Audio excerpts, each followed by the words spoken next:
é matéria de todo tempo. Ensinem a quem pensa que sabe de tudo.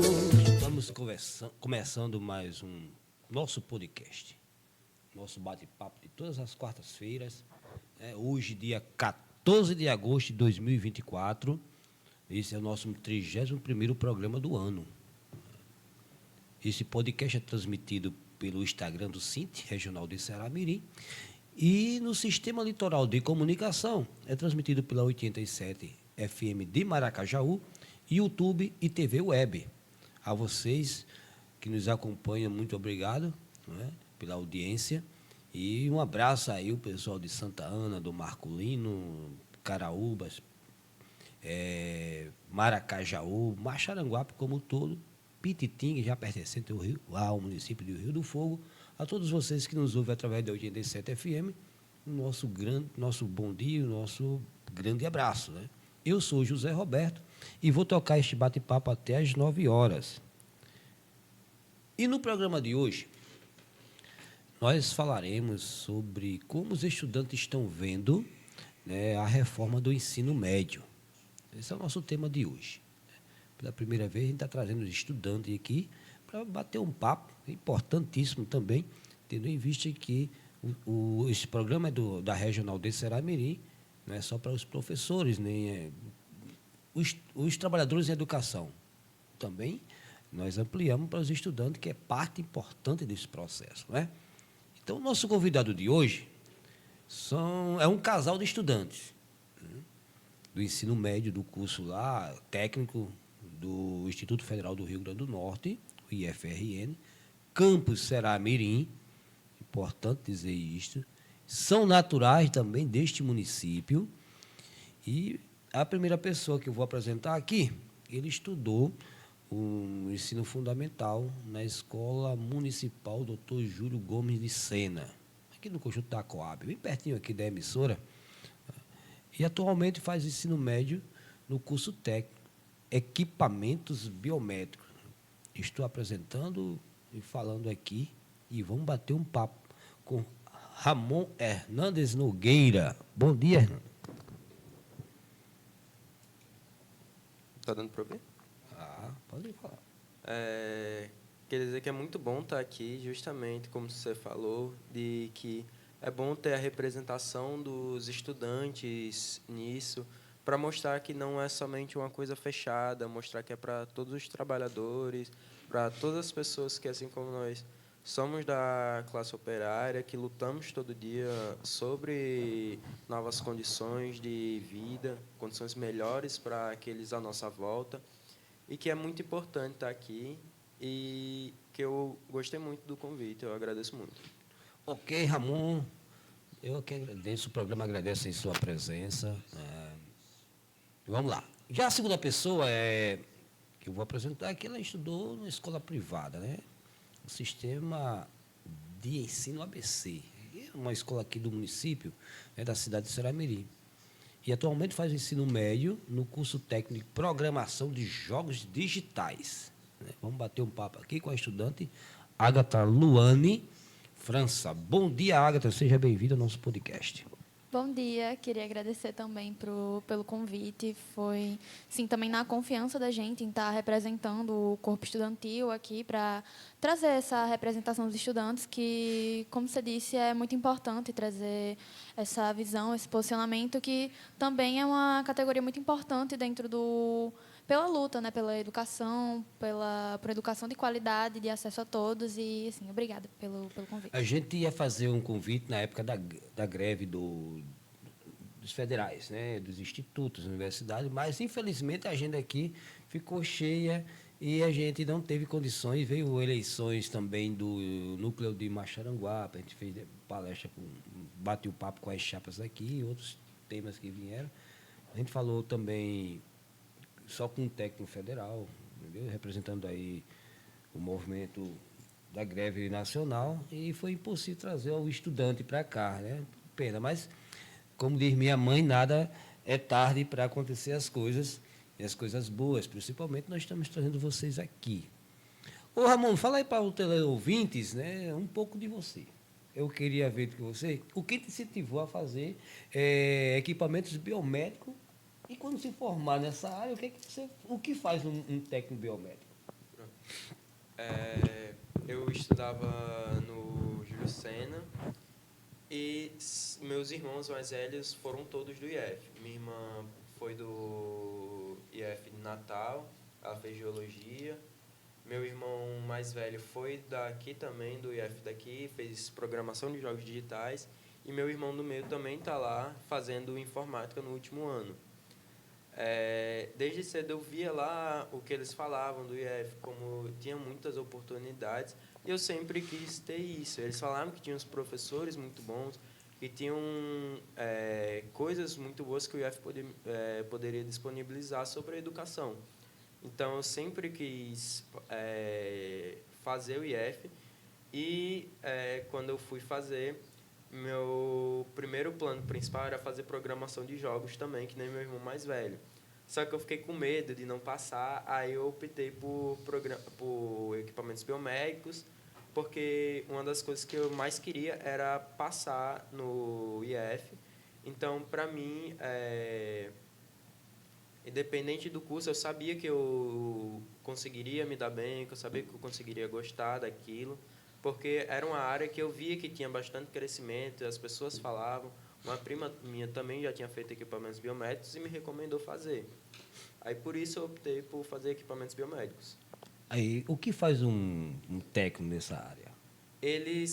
Os equipamentos biomédicos, a gente basicamente aprende lá como funciona os equipamentos na área hospitalar. Então, todas as máquinas que são usadas nos hospitais, se elas derem algum problema, como elas vão funcionar, vão ser levadas até esses técnicos que vão consertar a máquina, vão saber como é que manusear ela para que não tenha nenhum tipo de problema. Então, muitas vezes, os técnicos ficam na parte de consertar as máquinas para que elas possam ser reenviadas para os hospitais e elas possam funcionar como deveriam. Sim. Aí, pessoal, a dica do técnico, né, como diz aqui, equipamentos biomédicos. O Ramon está explicando aí para quem queira ingressar, precisa estudar primeiro para ingressar no IF, né? E está explicando aí o que funciona. Agatha, a mesma pergunta para você, né? O que te fez entrar nessa área aí dos jogos, programação de jogos digitais? E o que faz um técnico nessa área? Então, o que me fez ter essa vontade de ingressar enfim, o nome do curso já chamou muita atenção, principalmente para os jovens, programação de jogos e tudo mais. É uma área do entretenimento que vem crescendo muito, que é os jogos. Então, quando eu estava assim, aprendendo sobre o que era o IFRN, o Instituto Federal, sobre a prova, quando eu vi que no campus da minha cidade tinha um curso de programação de jogos e uma área de programação também, né, é muito requisitada, foi o que mais me chamou a atenção, eu já sabia que eu queria fazer aquilo. E sobre o que faz um técnico de programação de jogos, embora o nome do curso se chama Programação de Jogos, a gente não faz só a parte da programação. A gente aprende realmente a construir todo um jogo, desde a sua narrativa, o design, animação, criação de músicas, áudios e a parte essencial, que é a programação, que é o que faz todo um jogo funcionar. Então, para quem tem interesse sobre a área, basicamente você aprende a criar um jogo do zero. Você entra no curso, você não pode saber absolutamente nada sobre jogos. Você aprende até sobre os conceitos do que é um jogo, como ele funciona. E é uma área de entretenimento, como eu já disse, que vem crescendo muito atualmente, vem sendo muito procurada. E, enfim, abrange muitas coisas, desde a sua habilidade com programação, como a sua habilidade com design. Então, com esse curso, você consegue seguir várias áreas. Sim, estou tentando entender, porque não é do meu tempo, né? Ira, não é do meu tempo, não. Eu sou do tempo daquele do Mario Bros. Lá, aquele aparelho grande lá. Sou daquele tempo. Mas aí a tecnologia vai avançando, eu sei que para a juventude, principalmente a juventude, o pessoal lá em casa, a minha enteada, o que mais assiste esse jogo, eu fico meio pé da vida com isso, mas aí é a coisa do momento, né? Lá, eu acho que 15 anos, 20 anos atrás, o pessoal tinha outros afazeres. As pessoas iam, a juventude ia para jogar nas ruas, né? Jogar bola, brincar de queimada, eram essas coisas mais que voltava para o movimento do corpo. Hoje em dia não, é só o movimento dos olhos, das mãos, que são os jogos que estão aí, os celulares, esses equipamentos aí tecnológicos, entendeu? Deixa a criança mais. Inclusive, Irã, tem uma coisa que está deixando o povo muito vesgo, essa questão do celular direto, né, a tecnologia. Tem alguns meninos lá onde eu moro já com dificuldade nos olhos, alguma deformação nos olhos aí por causa do jogo. Começa logo pequenininho. Mas, mesmo assim, a Agatha explica para a gente aí essa questão da programação dos jogos digitais. É um curso técnico do IF, né, que quem quiser que se interessar precisa estudar para entrar no IF e entrar nessa área aí que ela está nos explicando nesse momento. Dia 11, agora, domingo, foi dia dos pais, mas um dia 11 é comemorado o dia do estudante, né? E no Brasil, essa data é comemorada desde 1927, foi na época que completou 100 anos de dois cursos, ou a questão do ciências jurídicas e ciências sociais, que na época era do Império, trouxeram para o Brasil, 100 anos fizeram essa comemoração, por isso que é comemorado o dia do estudante. Aí eu pergunto a vocês, assim, como vocês definem ser estudante hoje, nessa atual conjuntura, nesse atual momento, né, no país, principalmente aqui na nossa cidade? Como é que vocês definem isso? O estudante é valorizado, né, tem valorização? As condições que são ofertadas é realmente para o conhecimento, para o desenvolvimento profissional? Atualmente eu vejo ser estudante realmente é como se fosse uma espécie de luta, mesmo porque dia após dia a gente vem sofrendo as precarizações que acontecem, os cortes orçamentais que vêm para as escolas. Isso é muito difícil, principalmente para o estudante, para os professores. Por conta disso tudo, eu enxergo como uma luta você estar lá todo dia querendo ter uma educação decente e principalmente no contexto das pessoas mais pobres que precisam da educação como uma forma de mudar de vida e nem sempre isso consegue garantir uma forma.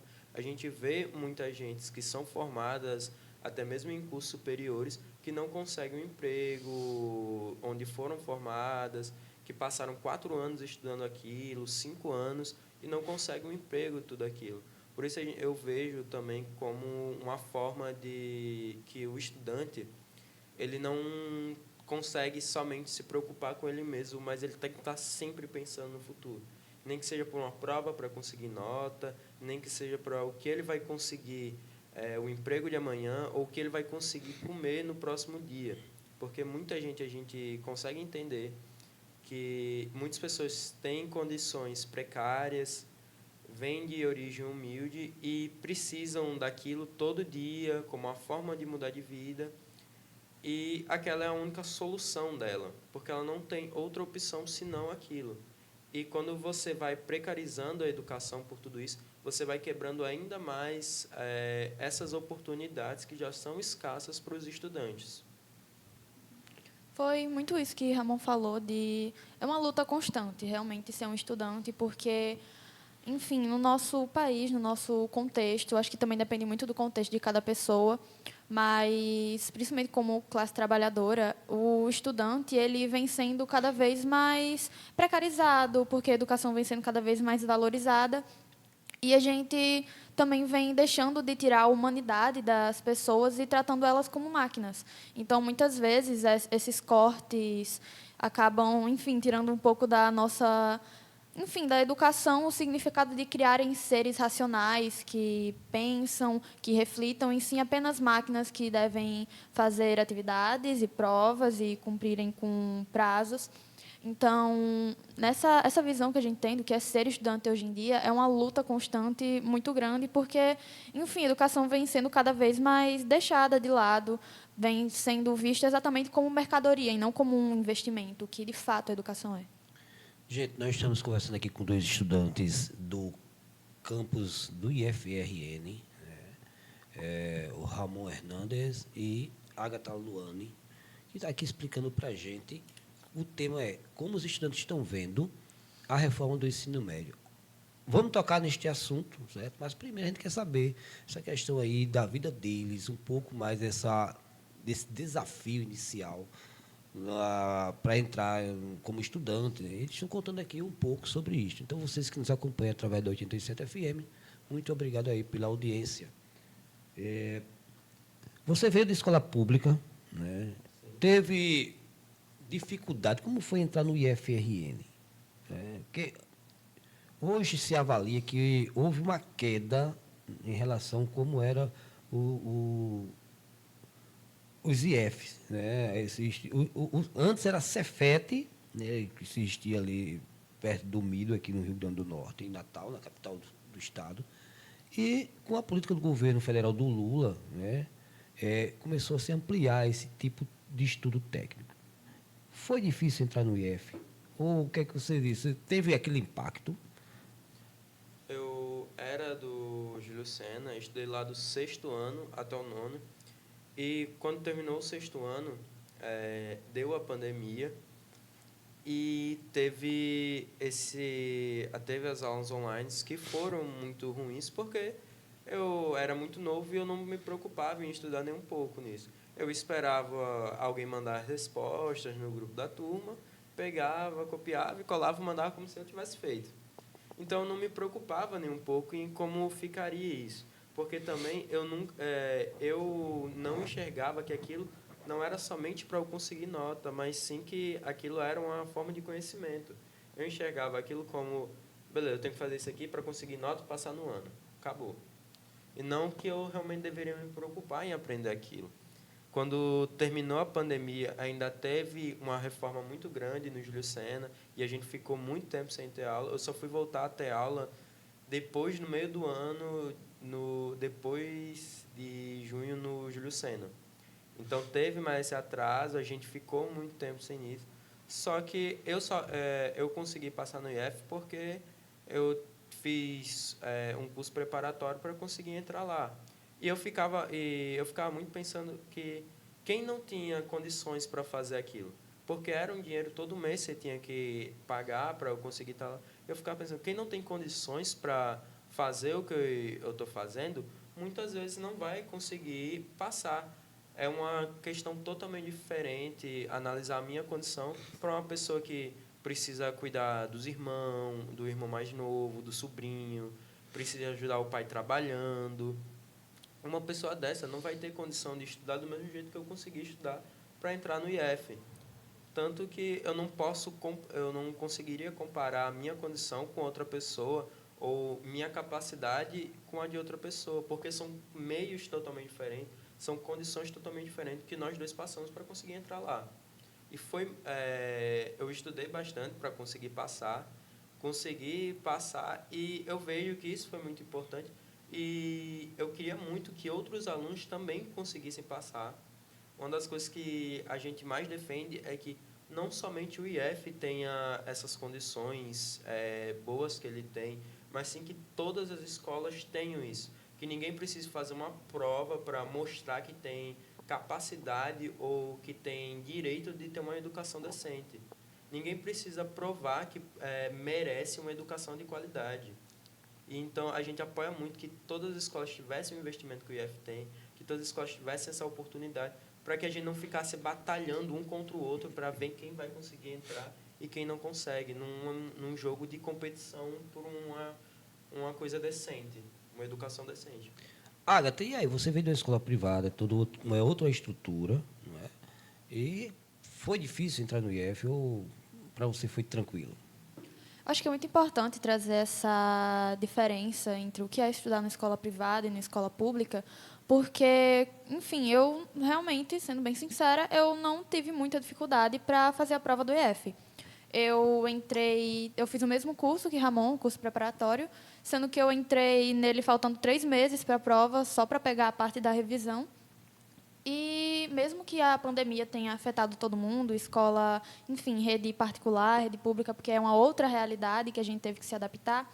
Por exemplo, na minha escola, que era rede privada, a maioria das pessoas da minha turma participavam das aulas, estavam lá, o que é uma realidade totalmente diferente de uma escola pública, onde muitos não tinham nem acesso aos materiais, um aparelho eletrônico, internet. Então, são realidades totalmente diferentes.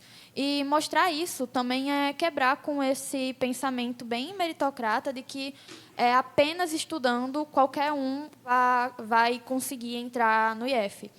O que não é assim que funciona. Obviamente, não estou dizendo para você não estudar. Não, é necessário, sim, você